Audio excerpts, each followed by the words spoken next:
Welcome to our series on working with implicit experience in psychoanalysis. I'm Lynn Preston, and I'm the initiator of this project of gathering together the wide spectrum of approaches to implicit experience. This marks the 20th anniversary of APSP, the Association for Psychoanalytic Self-Psychology, and it includes a two-part conference called Beyond Words. I'm delighted to have with me this evening philosopher Eugene Gendlin. He is unique in the world of philosophy because he is also a renowned psychologist. And his psychology is informed by the philosophy. And now we have a practice associated with philosophy which happened in ancient times but hasn't happened for a long time. Gene's writings span the gamut from his popular book, Focusing, which has been translated into 14 languages, to his philosophical works, one of the recent ones, Language Beyond Postmodernism. Focusing is a practice associated with this philosophy that has applications all over the world and is used for many different kinds of things, not just for clinical practice, but for writing, for peacemaking, for thinking projects. They're using it in Afghanistan with, in little villages for healing, for community building. It's quite an amazing international community. I'm going to talk to Eugene Gendlin tonight about his ideas in psychotherapy about implicit experience, and we're going to see how they fit with the other ideas that we've been talking about in this series. Eugene Gendlin's philosophy has a lot to offer psychoanalysis in a fresh meta-theory that not only helps us to understand implicit experience, but also brings into focus the very nature of change and emergence. And so we're going to start with the question of that he's going to talk about actually at the conference. That the title of his talk is, "What is the implicit anyway, and how do we find it?" So we'll start with that question. One of the things that to notice is that words can mean many different things. And the etymology of a word also hints at some of what it can mean. Implicit means folded in, as if everything were already there, just hidden from sight. Implicit, in my use of it, does not mean that at all.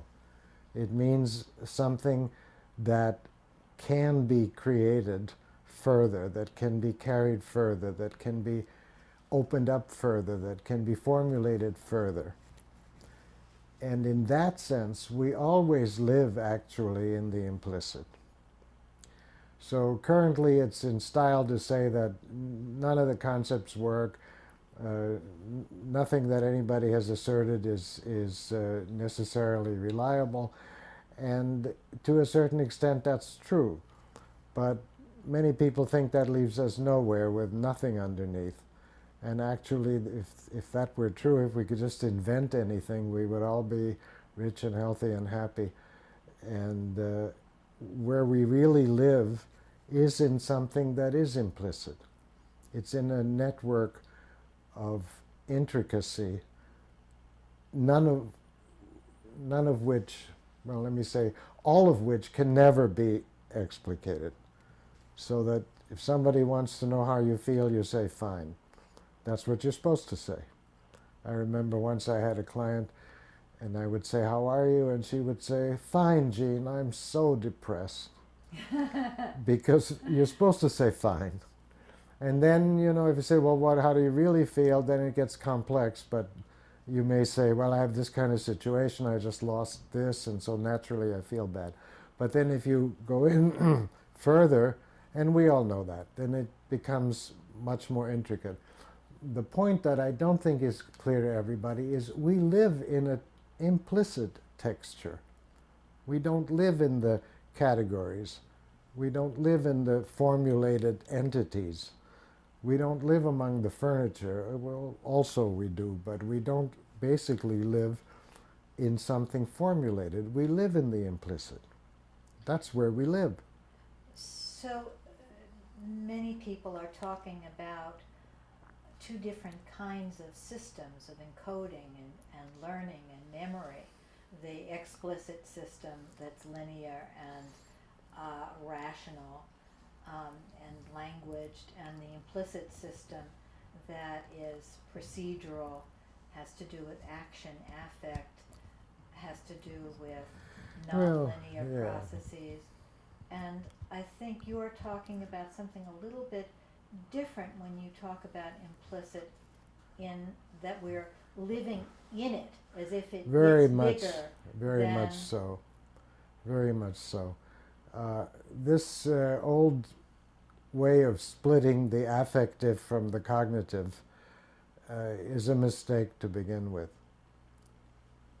because what we mean by our concepts and our most careful mathematical precision is in the context of the implicit.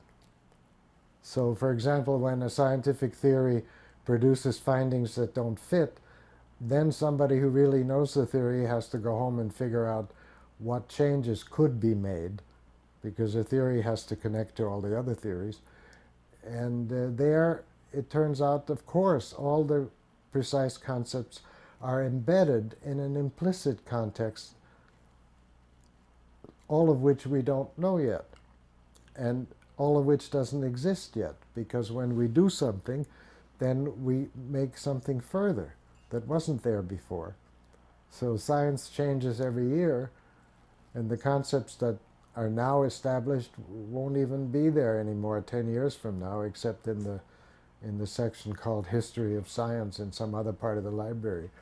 And yet, right now, they represent the what we have so far done and what we have so far gotten back from what we have done. So when you split the implicit context in which we move and act from the map that we use to understand things, then you're lost to begin with. I'm understanding you saying two things there. One, that it's a mistake to think about an implicit and explicit systems as really separate things. Yes. That there's implicit in the explicit and explicit in the implicit, and that it's one system there. Yes. And But the other thing that I'm understanding, let's see if I I've have got a this but right. coming, but Oh, go ahead. But, okay. Well, hold on to the but. I will. The other thing that I'm understanding is that by implicit we don't mean unfolding something that already is there, like in the Yes. unconscious. There are Yes. these things that we Yes. sort of dig out, but yet the implicit is infinitely creative at the same time that there is inchoate something there. It's Yes, there and indeed. nothing. Yes, it's created further. It's created further. It's Yes. not just created because it's always already there. Yes. Even the newborn is incredibly complicated already, right there looking at you. Yes. So it's never like starting from blank. Yes. But yes. when we dig out what is there, this is why we do it. Because to formulate it and to become conscious of it and to say it as an it is a big change in it. And all the conceptions and cognitive work that we do is a carrying forward of this implicit.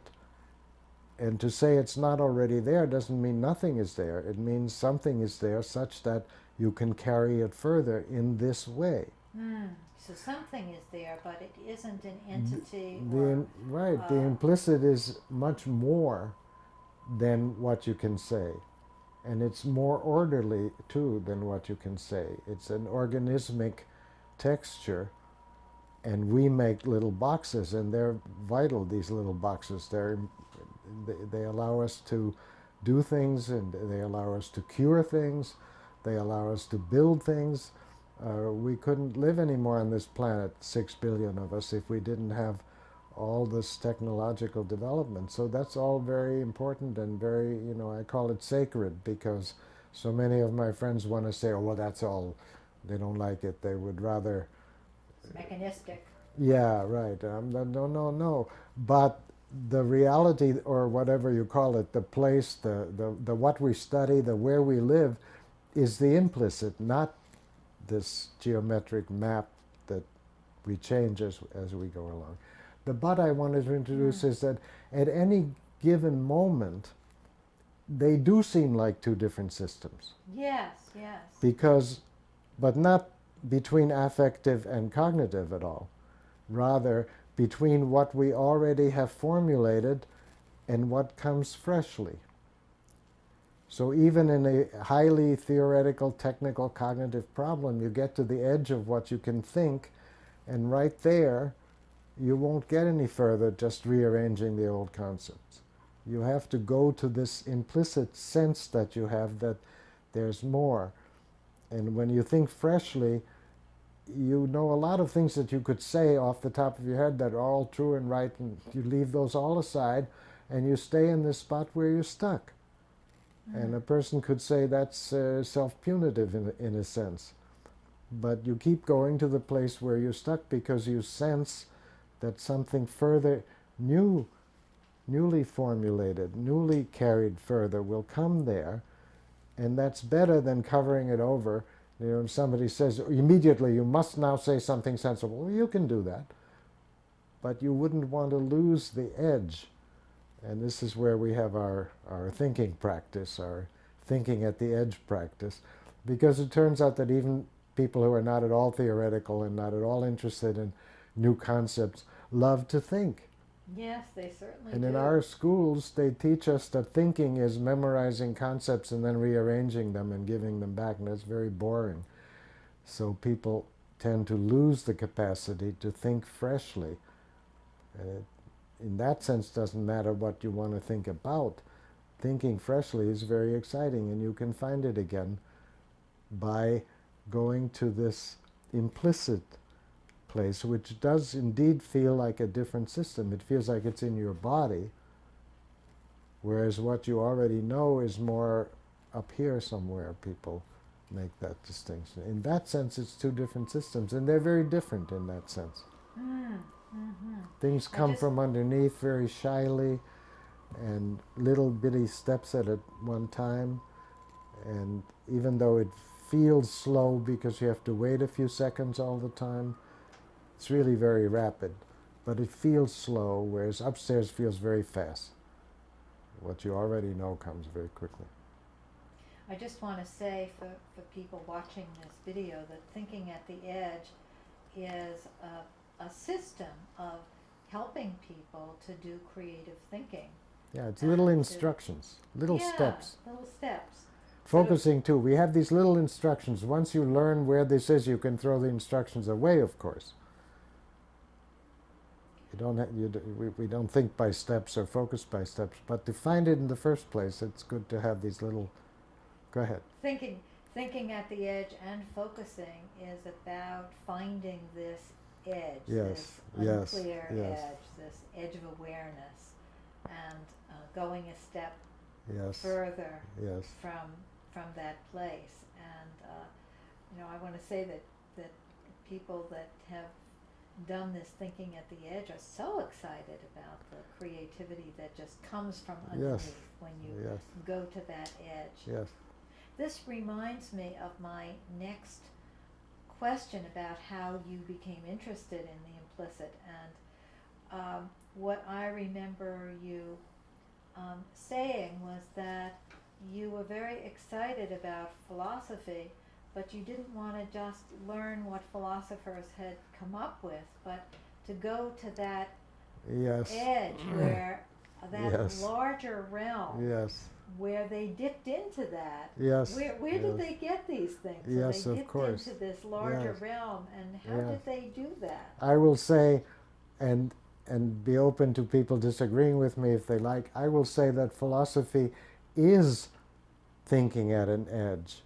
Philosophy is changing the kind of concepts that you use. Philosophy is not the conclusions of a philosophy. Each philosophy is a way of dipping into this implicit complexity and refashioning the way concepts work. Almost all the, with some exceptions, almost all the concepts that we are taught, that we use in this culture, are the kind that assume that what you're talking about is over there somewhere, and you're over here, and you're perceiving it, or you're looking at it, or you're interpreting it, or you're formulating it, but they're I-it kind of split, and they're about that out there. Reality is out there. Is out and there, here right, I am right. looking at it. And that's a certain kind of concept, I call it. And again, I want to say I'm not putting it down. It's very valuable. Without it, we wouldn't have our technology and so forth and so on. But it's not the only kind of concept you can have. So I've been, for many years, creating a kind of concept that carries the implicit along with what it conceptualizes, which in simple terms would mean that when you get something formulated to your satisfaction, keep where you were coming from with you, so that you have the implicit and the explicit when you think. Can you give an example of that, that idea of keeping the implicit with you? Let's just take an example of. Well, to me, anything I ever say is an example, because so when I say concept, I'm already doing that. I think concepts would be some kind of empty diagrams that you can produce on command, but a concept is a formulation of some kind from a formulation with, a formulation in, a formulation. Well, it'd be something like showing somebody a picture of somebody you love. They only see the picture, but you have the picture and your sense of that person. And there's no way you're going to have the picture without your sense of that person. But you can think in that fashion. And I'm doing it right now because I'm describing that very linkage there. And I'm describing it very simply. When it gets complicated, I would say I need to explain a few characteristics of such a concept. Such a concept is never just the cognitive part. It's always also the movement that it represents to the concept and the further that it implies. Now implies, okay, implicit and implies. Yes. You say something to somebody, you make a point, you say something exciting, okay. If they understand it, if you can see on their face and body that, oh yeah, they see what's exciting, they have grasped not only what you said, but that whole thing. And my phrase, that whole thing, refers to the implicit. That whole thing, that whole concept, that situation, why you're excited about it, the import of it, what it means to you. And they won't know all of that to be able to say, but they can sense it. They sense why you're excited about it. And you can sense that they sensed it. And so you feel like, oh, that was good to tell you. You could use the very same words with another person, and they would say, oh, that's nice, or something. And you could see that they only received a very small verbal part. Okay? Yeah, so in common language, when we say, oh, he really gets it, Yeah. We mean this larger thing, this more that the Yes. person gets. Yes. That's carried. It has a implicit further, it has with an it. edge that goes out, and then if you were to say, you know, can you put that into words? Probably not very easily. And you can't put all of that ever into words. But now let me make a jump to philosophy. Having said that, Mm-hmm. where I'm coming out is the structure of a concept, whether you're talking about a rock or an electron or a piece of furniture, or whether you're talking about a person or a feeling or a society. You see, philosophy is very peculiar because it isn't about anything. It's about how to think about anything. So I could Kind of rattle off this path of list, thinking. and you don't need to look at the list because I won't mean anything, whatever. The concepts that we have are just is concepts. And what we need are concepts that have an is, whatever is, but also have the implying of more, of further, which we can call process, or I call it process, but that can mean other things to people. There is always an implying further in life. Anything living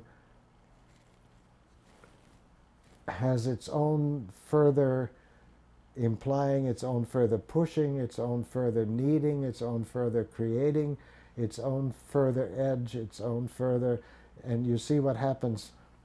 You can use all these different words, none of which are quite right, and all of which can say this once you have the implicit meaning of it. Right, this more. Right, right. So a concept that is also a forward, also a further, is a different kind of concept than the ones where you have the is and then you want to change it, so you call it change, and then you have a different is. These are all concepts that, so how to understand the human being, and not only a human being, anything, has always this further implicit living activity of the next thing that would come if it came. So everything in that way has the implying Yes. with it. Yes. That it has a something Yes. that it's going toward. Yes. Yes. So if you have, for example, you have a client and you have figured something out about the client, but you also know that how it is in, it doesn't have to be a client, but we're talking therapy. Yes, we're therapists. Well, it could be anybody. The other person, as that thing that you're saying, oh, there he goes again being like that, you know. And that's not false, but you have to know that in that person, it has, first of all, a whole implicit texture, which you can never completely know. And then that texture has possibilities of furtherness, which you can't know. And in doing therapy, we depend on that. If therapy, we depend on the not knowing. no, on that which we don't know, because we depend upon that there's more there than we've so far had. Otherwise, we would give up, because it's sort of like a budget. If you list all the income and all your expenses, you never come out well, because there are other possible ways of doing everything from one day to the next. If we really only had what has already been understood, very often it would be hopeless. We depend upon the fact that there's more there, and that what is there has more further possibilities than what we so far know. And so if we respond to that, if we either say that back or respond humanly to it or something in such a way that the person can be in touch with the implicit movement that's there, that's when there's hope. Right. So the person isn't simply a something, whatever Exactly, the something would exactly. be, Thank you. a something like a borderline or a whatever.